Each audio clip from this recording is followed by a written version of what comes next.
There's a dangerous truth most people will never admit. Someone can lose control over their feelings for you without ever saying a word. And that silence, it's not calm, it's pressure. Because when emotions are suppressed instead of expressed, they don't disappear.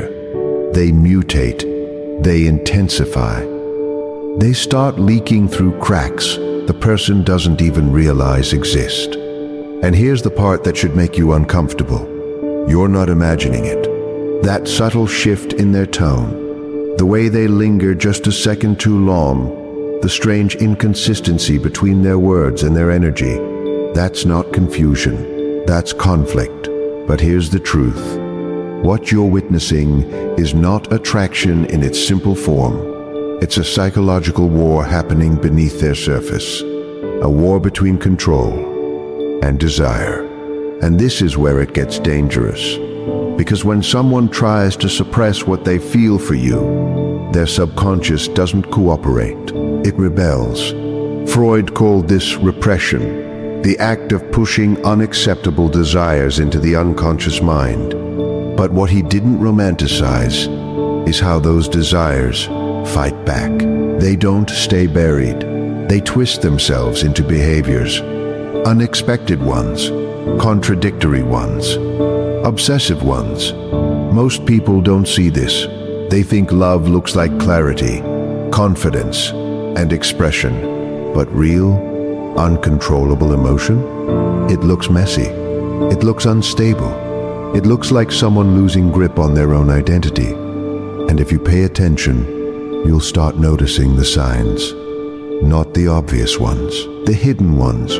The ones they're trying to hide from you and from themselves. Because here's what's actually happening inside their mind. Part of them is trying to maintain control, to stay rational, to act unaffected. But another part, it's already attached, already invested, already imagining you in ways they would never dare to admit. And those two parts don't coexist peacefully, they collide. That's why they pull you close, then suddenly create distance. That's why their attention feels intense, then disappears without explanation. That's why their behavior feels like a contradiction you can't decode. But here's the truth most people miss. That inconsistency, it's not disinterest. It's overload, emotional overload. And this is where it gets deeper. Because when someone starts losing control over their feelings for you, their ego steps in to protect them. It starts whispering things like, "Don't get too attached. This could go wrong. You're giving too much power away." So what do? They resist. They create distance not because they don't feel, but because they feel too much. And that resistance, it creates tension. A tension you can feel, even when nothing is being said. But here's the truth. The more they resist, the stronger those feelings become. Because suppressed emotion doesn't weaken, it compresses. And compression creates pressure.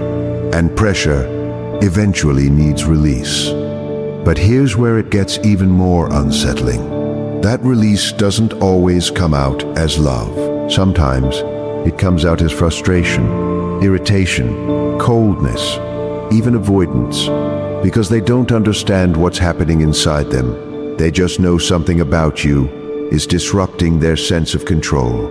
And that scares them, not because of you, but because of what you represent. You represent emotional exposure. You represent a version of themselves they're not ready to face. And this is where it gets dangerous. Because the more they try to suppress it, the more their subconscious begins to act without permission. They start checking your presence without realizing it. They react emotionally to things that shouldn't matter. They feel affected by your absence more than they're willing to admit. And yet, if you confront them, they'll deny it. Not because they're lying to you, but because they're lying to themselves. Most people don't see this. They assume honesty is always conscious. But the deepest lies are the ones we tell ourselves to avoid discomfort. And this person, they are deeply uncomfortable. Not with you, but with the intensity of what they feel when they're around you. Because you're not just triggering attraction, you're triggering something deeper, something buried, something unresolved. Maybe it's a fear of losing control. Maybe it's a past wound resurfacing. Maybe it's a desire they thought they had outgrown. But whatever it is, you've activated it. And now, they can't deactivate it. That's why their energy feels inconsistent. That's why their presence feels heavy. That's why you sense something even when nothing is being said. Because something is being said, just not with words. And here's the part that most people will never understand. When someone is losing control over their feelings for you, they don't move closer in a straight line. They spiral, closer, then farther, warmer, then colder, present, then distant. And every time they pull away, it's not relief they feel, it's withdrawal. Because distance doesn't solve the problem, it amplifies it. But here's the truth. You're standing in the middle of something they don't fully understand, something they're trying to control, but slowly failing to. And the question isn't whether they feel something. The question is, how long can they keep pretending they don't? Because cracks are already forming. In their behavior, in their reactions, in the way they look at you when they think you're not paying attention. And once those cracks widen, there's no going back to control, only deeper into chaos. And right now, they're standing at the edge of that collapse, trying to hold everything together, trying to stay composed, trying to convince themselves this isn't happening, but it is. And the moment they lose that final grip, everything they've been suppressing won't come out gently. It will come out all at once. Unfiltered, uncontrolled, unavoidable.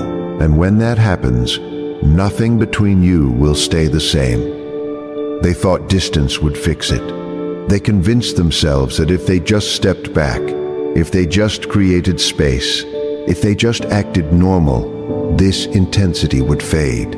But here's the truth. Distance doesn't erase emotional imprint. It sharpens it. Because when someone is losing control over their feelings for you, your absence doesn't calm them down. It forces them to confront what they've been trying to escape. And this is where it gets dangerous. Because now, you're not just a person in their life anymore. You've become a psychological presence. You exist in their thoughts without permission. You interrupt their focus without warning. You appear in moments they never invited you into.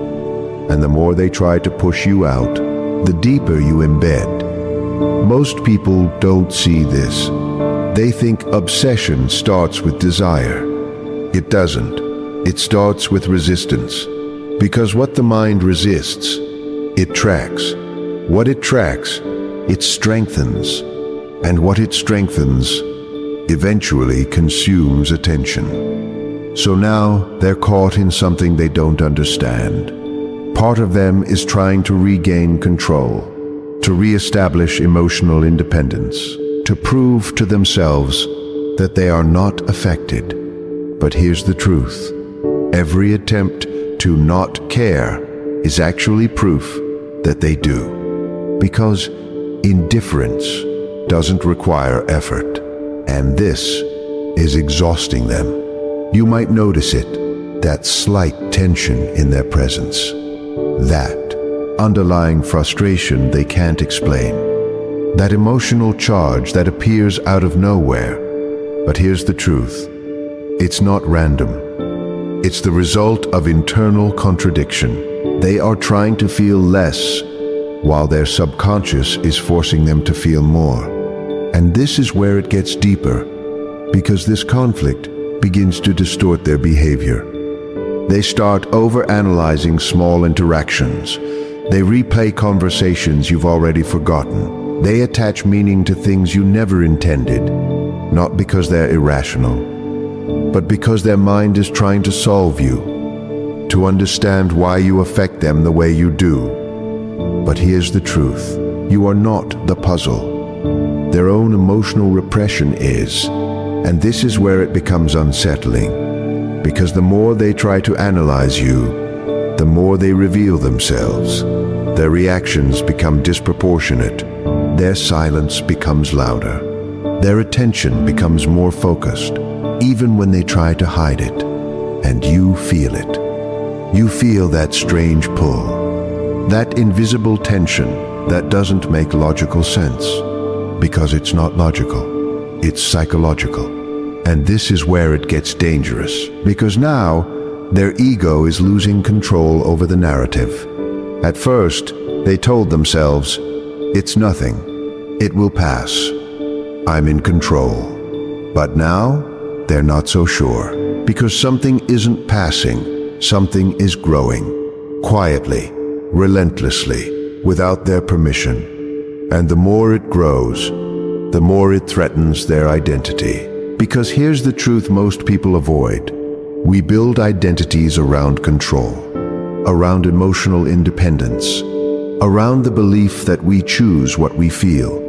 But when someone enters your life and disrupts that illusion, it creates fear, not soft fear, existential fear, because now they're facing a version of themselves that isn't in control, and they don't like that version. So what do? They push harder, they suppress more, they create even more distance. But here's the truth, that only deepens the fracture, because suppression doesn't eliminate desire, it splits the personality. One part becomes colder, more distant, more controlled, while the other part becomes hungrier, more emotional, more attached, more impulsive. And these two parts, they start to compete. And this is where you start seeing something strange. Moments where they almost reveal everything, then suddenly shut down. Moments where their energy feels intense, then disappears completely. Moments where it feels like they're about to cross a line, then retreat like nothing happened. But here's the truth. Those are not mixed signals. Those are internal collisions between who they think they should be and what they actually feel. And this is where it gets uncomfortable, because you're not just observing this, you're part of it. Your presence triggers the conflict, your absence intensifies it, your behavior becomes the stimulus their mind reacts to, and without realizing it, you've become the center of a psychological loop. A loop they can't easily escape, because every time they try to detach, something pulls them back. A memory, a feeling, a moment, something small, but powerful enough to undo their effort. And here's the truth. They're starting to notice it. They're starting to realize this isn't normal, that their reactions don't match their intentions, that their thoughts don't align with their decisions. And that realization, it doesn't bring clarity, it brings pressure, because now they're aware of the loss of control. And awareness makes it worse, because now they can't pretend it's not happening. They can feel it slipping. That grip they once had on their emotions, it's weakening. And this is where it gets dangerous, because when control begins to collapse, people don't always respond with honesty. Sometimes they respond with defense. They become colder, more distant, more unpredictable, not because they don't feel, but because they feel too much and don't know how to process it.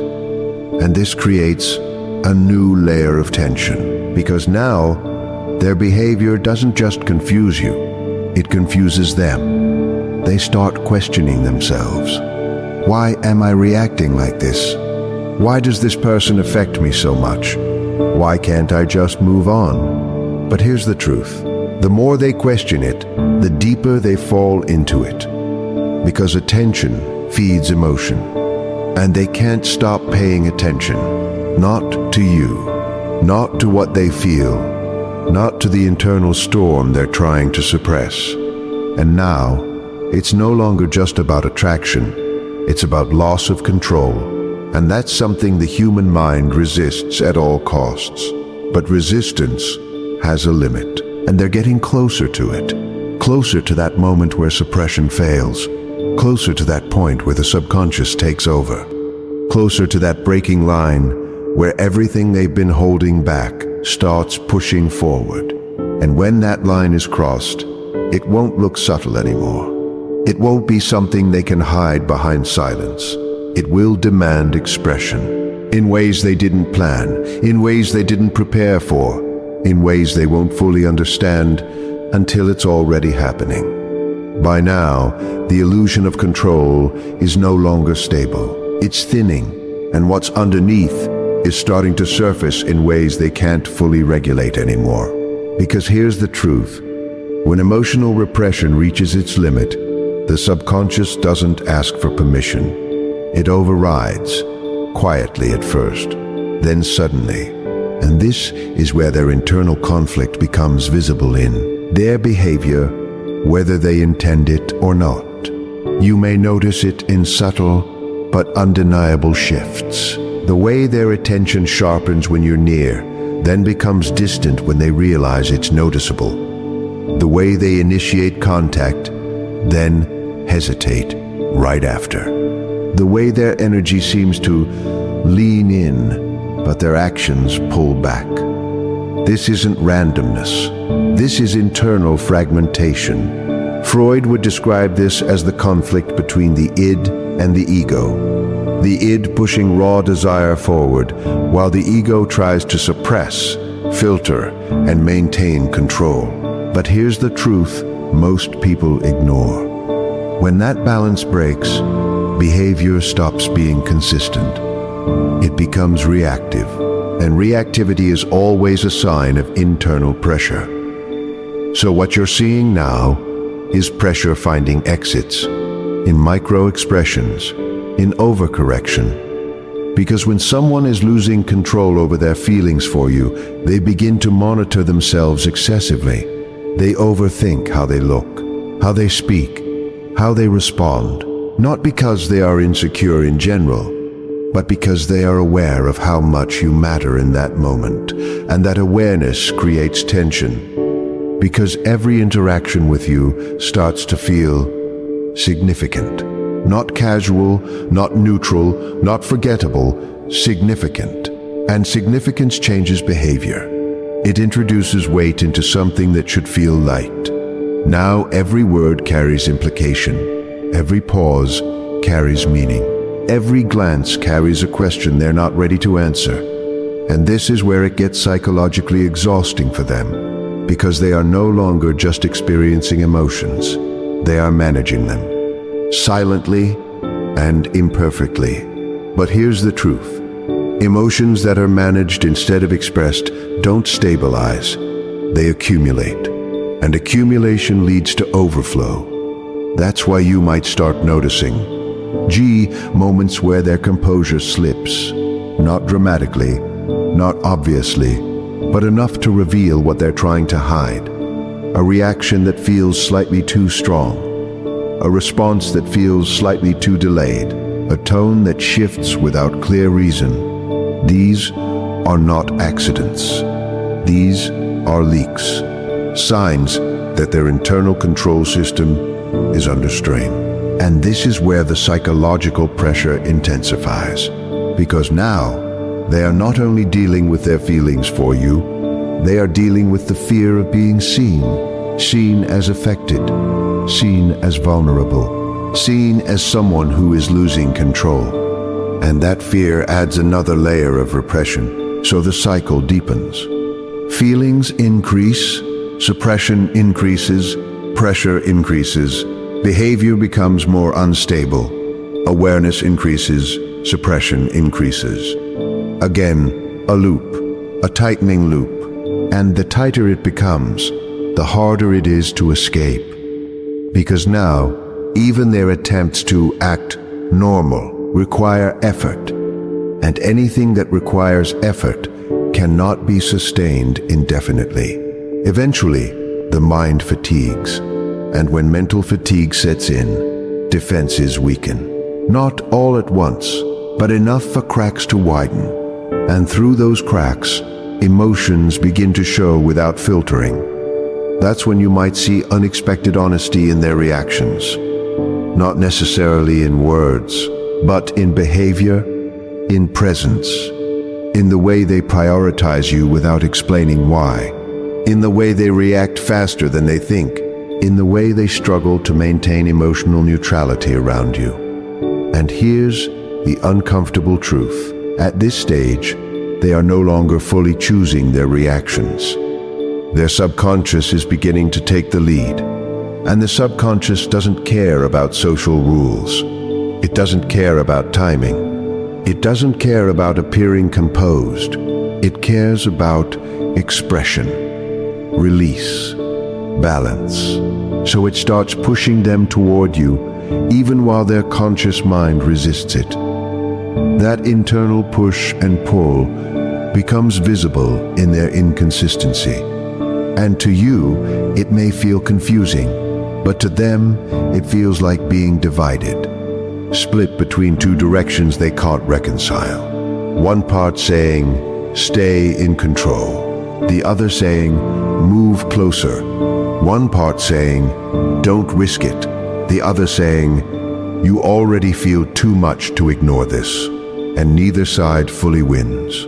So instead, they oscillate, back and forth, closer and farther, engaged and withdrawn, present and absent. Not because they are unsure about you, but because they are unsure about themselves in relation to you. And this is where emotional intensity becomes unavoidable. Because when someone cannot resolve internal conflict, it begins to manifest externally, in their energy, in their presence, in the tension you feel when you're around them. That tension is not imagined.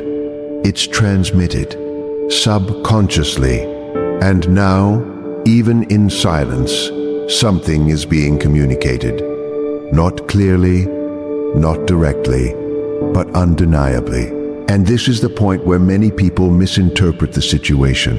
They assume inconsistency means lack of interest. But in reality, extreme inconsistency often signals the opposite.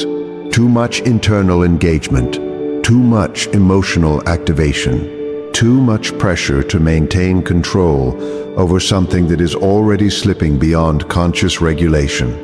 And the more they try to regain stability, the more unstable they become. Because control, at this stage, is no longer a switch.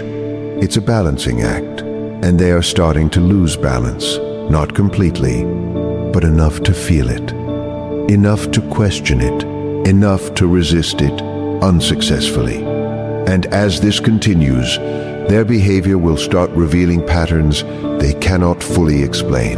Patterns that contradict their own intentions. Patterns that betray their attempts to appear unaffected. Patterns that point to one undeniable conclusion. They are not in control of what they feel anymore, and deep down, they know it. Even if they refuse to admit it, even if they try to suppress it, even if they continue acting as though nothing has changed, something has already changed, irreversibly. Because once the subconscious begins to override conscious control, there is no returning to the previous state of emotional neutrality. Only forward, deeper into exposure, closer to confrontation, closer to the moment where what has been hidden can no longer stay hidden. And that moment is approaching, quietly, but inevitably. At this point, the conflict inside them is no longer subtle. It's not something they manage anymore. It's something they endure. Because here's the truth. When repression collapses, the mind doesn't transition gently into acceptance. It experiences a sudden loss of internal structure. And that loss feels like instability, like standing on ground that no longer behaves predictably. Now, every thought about you carries weight. Every interaction leaves residue. Every moment apart creates an echo they can't silence. And this is where the final layer of illusion begins to break. Because they can no longer honestly tell themselves, "This doesn't matter. I'm unaffected. I have control." Those statements stop aligning with their internal reality, and the mind cannot sustain contradictions indefinitely. So something has to give. And it usually starts with behavior. They begin to act in ways that are no longer consistent with their earlier composure. Not dramatically, not all at once, but unmistakably. Their attention becomes harder to hide. Their reactions become less filtered. Their presence around you becomes more intentional, even when they pretend it isn't. Because now, avoidance requires effort, and effort, over time, reveals what they're trying to suppress. But here's the truth. The most important shift is not in their behavior. It's in their awareness. They are no longer unaware of their feelings. They are aware and unable to fully control them. That awareness creates a kind of internal pressure that doesn't resolve easily. Because once you know something exists inside you, you can't return to ignorance. You can only choose how to respond to it. And they are struggling to choose. Because every option feels costly. If they move closer, they risk vulnerability. If they stay distant, they feel the absence more intensely. If they ignore it, the pressure builds internally. So they remain in between. But here's the truth. Staying in between is not neutral. It is its own form of tension. A state of unresolved emotional gravity pulling them in both directions at once. And over time, that tension shapes them. It alters their priorities. It redirects their attention. It influences their decisions in subtle but meaningful ways. Without realizing it, you begin to occupy a central position in their internal world. Not because they chose it consciously, but because their subconscious assigned it. And the subconscious is not easily overridden once it commits. That's why even their attempts to move on feel incomplete. Something always pulls them back. A thought, a feeling, a moment of recall, something that reactivates what they tried to suppress. And each time that happens, the emotional connection strengthens instead of fades. Because repetition reinforces neural pathways. What is thought about repeatedly becomes more emotionally accessible. And what becomes more emotionally accessible becomes harder to ignore. So now they are not just dealing with feelings, they are dealing with reinforcement. A loop that deepens with every mental return to you. And this is where final realization begins to emerge. Not all at once, but in fragments. Moments where they recognize, I think about this person more than I expected. I react differently when they're around. This is affecting me more than I can justify. These realizations are uncomfortable because they signal loss of control, and the ego resists that acknowledgement. So they may attempt to rationalize it, to label it as coincidence, to reframe it as temporary. But the emotional evidence keeps contradicting those explanations. And contradictions create cognitive dissonance, a mental state where belief and reality no longer align. And that dissonance must be resolved, either by acceptance or by further repression. But repression at this stage is no longer effective. It only delays the inevitable, because the more they push it down, the more it resurfaces in other forms, in their tone, in their timing, in their attention patterns, in the emotional charge they carry when you're present. And eventually, they reach a point where denial becomes harder than acknowledgement, where pretending requires more effort than admitting, where the internal pressure becomes too significant to ignore. And that is the psychological turning point. Not when they feel something, but when they accept that they feel it. Because acceptance removes resistance, and once resistance is gone, the emotions no longer fight for control. They express themselves more naturally, more directly, more honestly. And at that moment, the dynamic between you and them changes completely. Because what was once hidden is no longer contained. What was once resisted is no longer suppressed.